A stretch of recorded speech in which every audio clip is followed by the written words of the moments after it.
Responder as nossas dúvidas, é isso? Nosso sócio que estava sumido, doutor Felipe Pestana, tudo bem, doutor? Tudo jóia.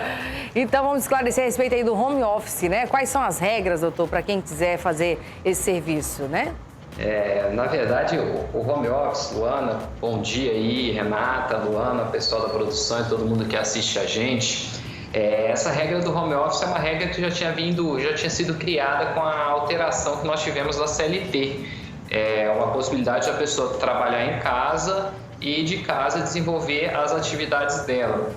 Com essa questão toda da pandemia que a gente está sofrendo, o governo federal ele editou uma medida provisória e essa medida provisória ela trouxe um reforço a essa possibilidade da atividade do teletrabalho. E aí, hoje é tido como a maior regra e um meio pelo qual a gente pode adotar para poder garantir que o trabalhador desenvolva a sua atividade, que a empresa não pare e que a vida siga, que nós precisamos que a vida siga. Tá?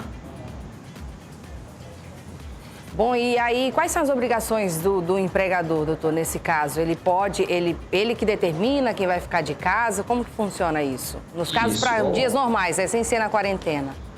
A prerrogativa para a determinação da atividade do home office é do empregador, é do patrão.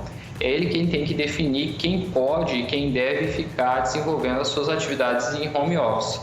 O decreto ele diz que tanto o decreto quanto a Organização Mundial de Saúde ela indica o teletrabalho como uma solução para esse momento de crise.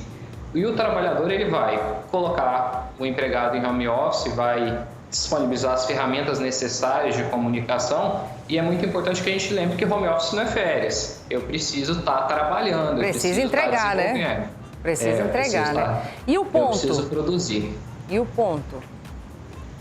Aí fica dispensado, obviamente, o controle de jornada, o ponto ele fica dispensado e passa-se a ideia de controle de produtividade. Perfeito.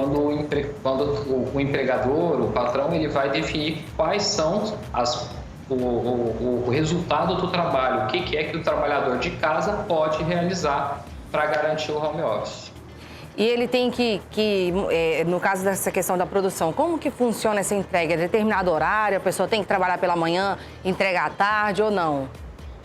A ideia do home office é para que seja feito um ajuste individual, um ajuste no contrato individual. A depender de cada atividade, essa entrega ela vai ser relativizada. Então, eu, advogado, por exemplo, eu preciso cumprir prazos. Por mais que eu tenha um plantão extraordinário no Poder Judiciário, os prazos em determinadas circunstâncias de urgência correm. Então, a minha entrega seria o prazo. Mas, às vezes, eu vou ter uma atividade que a pessoa precisa produzir e aí as partes, empregado e empregador, eles têm que estabelecer nesse acordo individual como vai se dar e quais os prazos. Obviamente, dentro da proporcionalidade, dentro da razoabilidade que vai ser exigido do trabalhador. E, doutor, nesse momento da quarentena, a gente precisa mesmo se reinventar, né? Então, uma dica seria o home office, né? Aí a gente tem que entender que cada caso é um caso. Se a gente vai olhar para uma empresa, por exemplo, que contrata uma pessoa de serviços gerais, essa pessoa não tem como fazer home office, então a atividade dela é incompatível com esse tipo de jornada. E aí a sugestão que a gente tem dado para os empresários, para os trabalhadores, é que utilizem a regra das férias, que também foi flexibilizada pela medida provisória, né? Antes eu tinha que comunicar ao funcionário que ele iria sair de férias com 30 dias de antecedência. Hoje, com a medida provisória em decorrência da calamidade pública, essa comunicação ela pode ser feita 48 horas antes. 48 horas antes eu notifico o trabalhador que ele vai entrar de férias. Essas férias não necessariamente precisam ser de 30 dias, ela pode ser exigida em 3 períodos, desde que um período que nenhum dos períodos sejam inferior a 5 dias, e ele vai gozar férias. E a gente tem que lembrar também que férias, ele tem tanto a natureza de lazer quanto a natureza de saúde. Então, nada mais justo no momento em que a gente está observando a saúde das pessoas que elas entrem em férias. É uma maneira de manter os postos de trabalho, de não gerar uma demissão em massa nas empresas e para que as empresas possam continuar.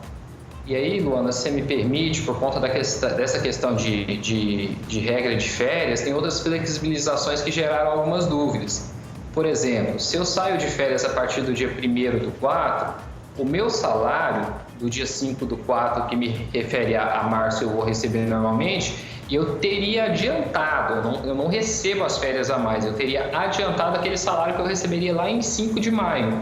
Isso está dispensado. A ideia é que o patrão e o empregado eles mantenham a programação financeira da mesma forma, de forma correta, da forma que já vinha sendo feito. Então, se a pessoa sai de férias, ela não tem adiantado o salário de férias, mantém-se o pagamento nos dias normais e aquele terço constitucional de férias que a gente recebe a mais quando sai de férias, ele tem o prazo prorrogado para poder ser pago até a data do 13º, ou seja, até o dia 20 de dezembro, né, que é o prazo que prevê a lei. Perfeito, doutor. Muito obrigada. A gente volta a lhe ligar por esses dias, tá bom? Para esclarecer outras dúvidas. Nesse momento de home office, eu estou à inteira disposição e assim, eu queria só reforçar que ultimamente cada dia é um dia, cada dia tem uma regra nova, tem um decreto novo, tem um posicionamento novo e a gente precisa manter a população informada até para que não se cause o pânico, não se instale o pânico. E eu só gostaria de deixar uma mensagem final, Luana, Renata, pessoal da produção. O que a gente precisa é de um isolamento, não é de uma quarentena a todo custo ou um isolamento. O grande remédio para essa crise é a redução do convívio social. E redução do convívio social significa o distanciamento das pessoas e não a impossibilidade de se comunicar e não a impossibilidade de conviver. Nós precisamos reduzir isso e, quando for necessário, quando eu precisar conversar, eu adotar as medidas necessárias para garantir a minha saúde, a saúde com quem eu estou conversando e evitar que tenha essa proliferação que a gente tanto tem medo nesse momento. Perfeito, obrigada, doutor. Esse foi o doutor Felipe Pestana esclarecendo muitas dúvidas nossas. Muito obrigada. Um abraço. Abraço. Viu só, Renata? Tá aí, entendeu tudo, né? Anotei tudo, realmente é mais